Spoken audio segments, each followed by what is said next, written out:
Let's face it, there is no fountain of youth. But stay tuned and please watch how I turn back the hands of time on this fabulous mid-century hutch.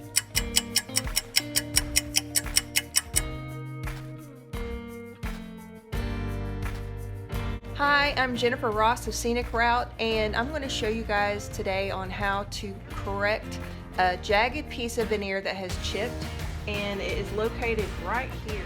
I'm going to walk you through the tools and the steps that I used to recapture its youth. I used a piece of paper to create a template for our veneer. Taping it in place is a good idea. Secure. I'm going to spin around here, and I'm actually going to use the paint to this pencil. Kind of feel where it is and go along. It can be a tricky process, but worth it. Make sure you capture all the details in the chipped piece in your pattern, where you can see to cut it out with scissors. Here is the pattern that I had traced out with the paper.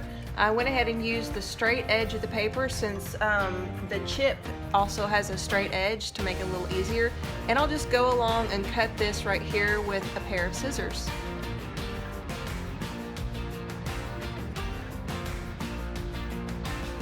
Hold the template to your chipped area to make minor adjustments if needed.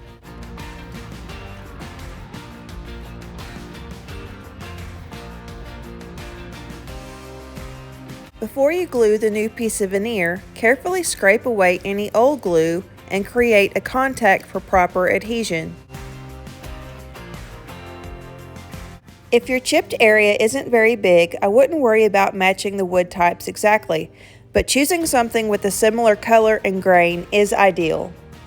This is a piece of veneer that I got from my local hardware store. It comes in strips, and this was a scrap piece that I'd had, and it's already pre-glued. And so what I'll do is hold my iron to it very carefully to attach it. If you do not have a pre-glued strip, wood glue works perfectly, and you'll just want to tape it on there until the glue sets. What I'll do with this is I'll hold my paper template up to the veneer and very carefully mark out the edges with a fine pencil just to make sure you get it in there as accurate as possible, and then I'll hold the veneer up to it and make any adjustments if I need to. I have cut out the veneer, and I'll also use scissors for this as well. Just make sure you use a sharp pair, because honestly this was narrow enough I didn't feel comfortable using a utility knife. That's what you'll normally do, because veneer of course is different from paper. It can chip away easily, and it'll sit in there nicely once that it's glued.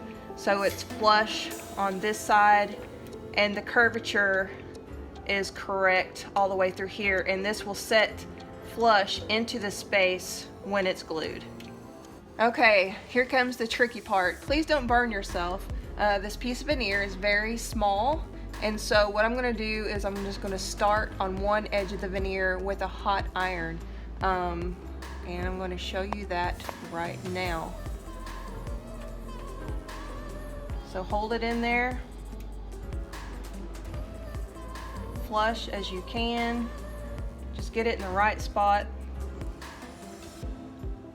and touch your iron to it.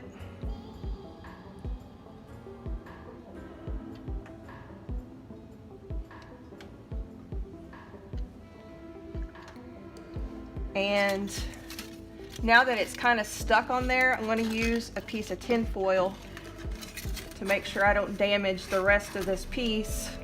This process can damage the wood around it, so with a piece this small, you can use wood glue instead of an iron. And that is it. You'll want to not only use the correct shading of your stain, you may have to custom mix something, but in order to also make this blend in, you may have to touch up with a little bit of putty, sand this down, but also you'll want to match the sheen of the original top coat. This is a good 50-60 years old, and so it's dulled over time. You don't want to put a high gloss sealer over this piece right here. You'll want to use, you know, Google it. They most likely would use like a tung oil or shellac to cover these surfaces, and that is a good where to start. If you don't have that, then a flat top coat by General Finishes or something would actually be good as well. But you don't want this to shine, you want this to blend initially. All right, the next step is to fill in any kind of gap that you have between your piece and your veneer. Very thin line here, and ideally you would want to use a wood putty that is very similar color to your project. I do not have that product, and so but I do have this powder. I just read the instructions on it. It is water putty, and I just follow the instructions, mix it up, and I just use the lid for that. And I'm going to use a tiny little plastic palette knife to squeeze a little bit into these cracks right here. You'll just wipe off excess when you're done.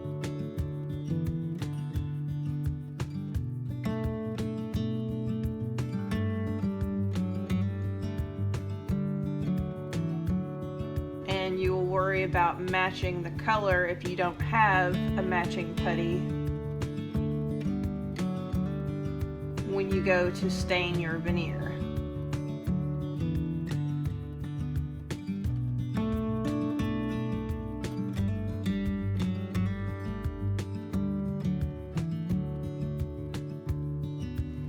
Alright, so when you go to match your veneer and your putty to the project piece that you're working on, if you're using Minwax, they offer a neat little book on how to make custom stains and what stain colors they already offer.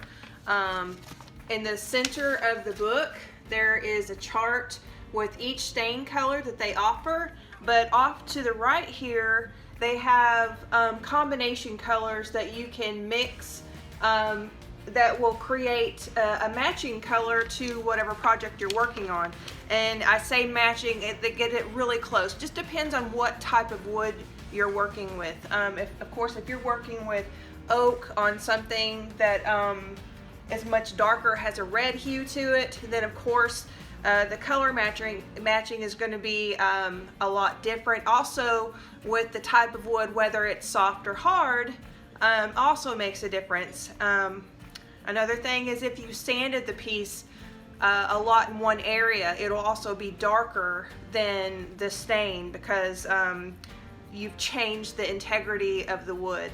And so what I've done is I've took the scrap piece of veneer that I had, since that's the same kind of wood that I'm applying to this piece right here, and I just done a little color testing with the stains that I had. And I tried English chestnut and dark walnut, and the dark walnut actually matches very close to the project piece that I have. Of course, this is a walnut piece, but you really never know, especially if you're working with some of the shelving.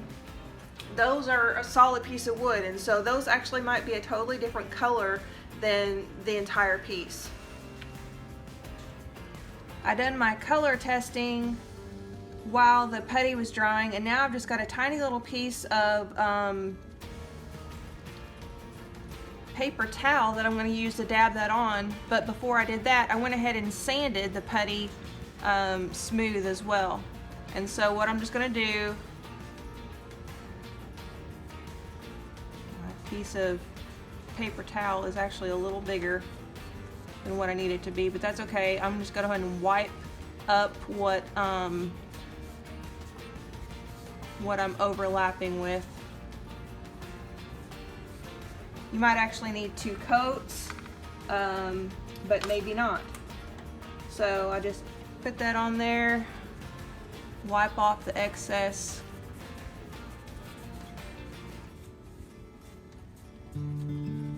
And I will actually come back through with another coat because the putty is still a little lighter, and you might actually have to go back with that with maybe a brown Sharpie, or if you have some paint. I paint with DIY paint, and color match a little bit of paint for the putty if you do not have the same color of putty as your project piece. But I'll just keep doing this until it looks blended. As you can see or don't see, our veneer repair looks pretty good, and so it's pretty camouflaged. If your piece has a predominant grain, what another trick that you can do is actually go through with a pencil and just mark in that grain. Like if you have something coming down, you can make small lines with a pencil. I mentioned earlier that I use DIY paint. I'm also a retailer, and I'm going to go back through where my putty was. You can see, kind of still see it a little bit with a fine brush, and this color is called Layered Chocolate. And so I'm just going to go very so lightly over where that putty was. Shellac has worked best for me to match the original sheen of the woodwork. I'm pretty pleased on how this piece turned out. And although it's impossible to stop the clock, we can sure do our best to slow it down. For more tutorials and to keep up with the latest, please subscribe and follow. And until then, we'll see you on the scenic route. Take care.